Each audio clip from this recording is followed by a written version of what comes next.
I just really admired Oli Sig. He's, for me, sort of a Renaissance man who's done so many different things over such a long period of time. I'm actually quite envious of what he's done, and I think he's a tremendous example for any Swiss person to emulate. He was the first person to negotiate a joint venture between a Western company and Chinese communist-owned company back in 1980 for Schindler. He then became the Swiss ambassador to China, amassed a very large, important contemporary collection of Chinese art that really sort of covered the duration of the last generation. He came back, became a successful Swiss industrialist and entrepreneur, and he's now recently donated that, most of that art in order to create a museum in Hong Kong, which effectively will preserve that treasure of work that he did over the course of a lifetime. So I think it's just chapeaus off to him for having really achieved a lot of very fascinating things. He also has a lot of characteristics of what I would describe as being very typical Swiss. He's discreet, he's modest, he's very reliable. And I think those are sort of the qualities that have helped him and others become successful.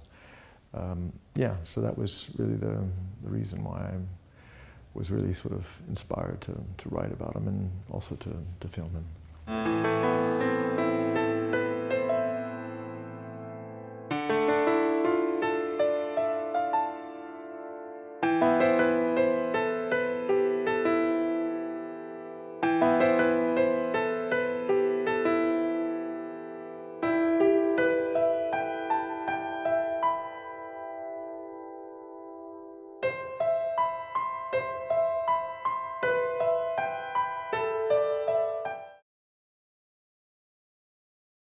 One reason for success is that Swiss companies are forced at a very early stage to internationalize. Our market is small, and as a SME already, and with maybe 10, 20 employees, many Swiss enterprises will go out of Switzerland and will learn a lot in international dealings. So I think that experience has been very important in shaping Swiss business and Swiss industries.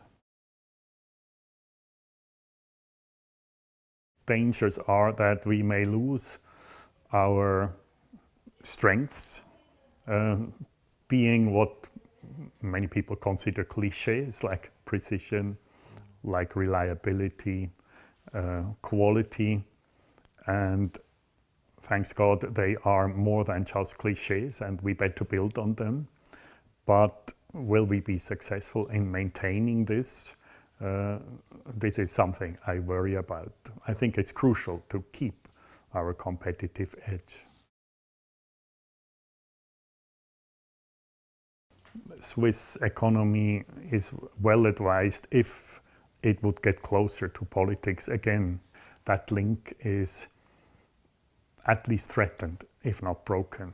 And that's a real danger, and we must find a solution to it.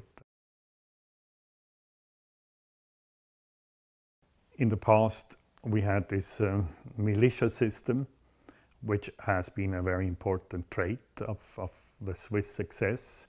People at the same time playing an important role in the economy, but also in political life. Professionalism is more and more necessary in each of the functions. Special knowledge, special competence. You have to allocate more time than in the past to do each thing right. So I would strongly opt for a subsequent type of change in a career. Give some years of a career to public service, politics, give some years to a career in business, but do it in a sequence instead of in parallel. That may be a model we may follow into the future.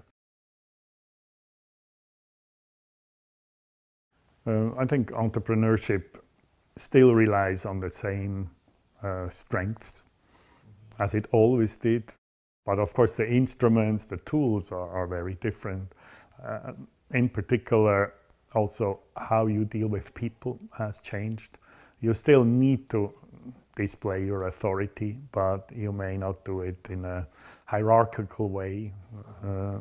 Things are horizontal now, and you have to be able to adapt to that. In Switzerland, we have this attitude to, well, start with a careful plan, and we think out our strategy. And once we have defined the goal, we have set the way how to go there, then we will launch our activity. In China, it's very different. The entrepreneur just starts somewhere and learns while going along. Both approaches, may lead to winning and to failure.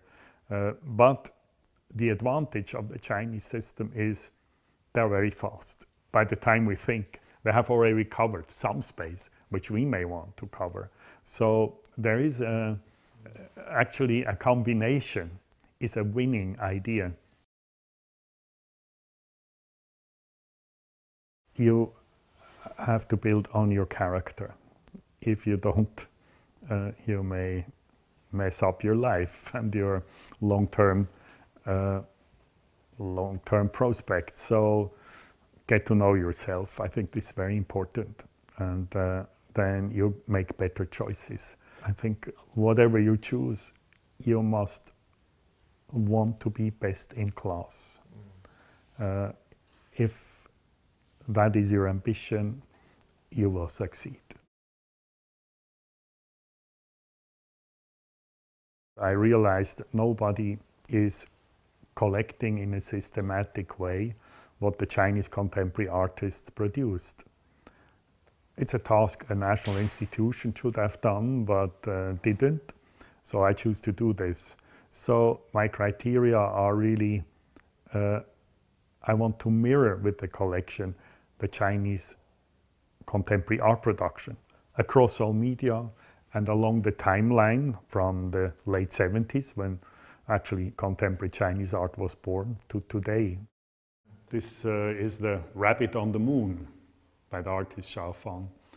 He refers to this legend where Buddha on one of his travels was so tired and exhausted, and a rabbit came along the way and saw Buddha also being hungry, threw himself in the fire to serve as food, and thanking the rabbit, Buddha put the rabbit in the moon.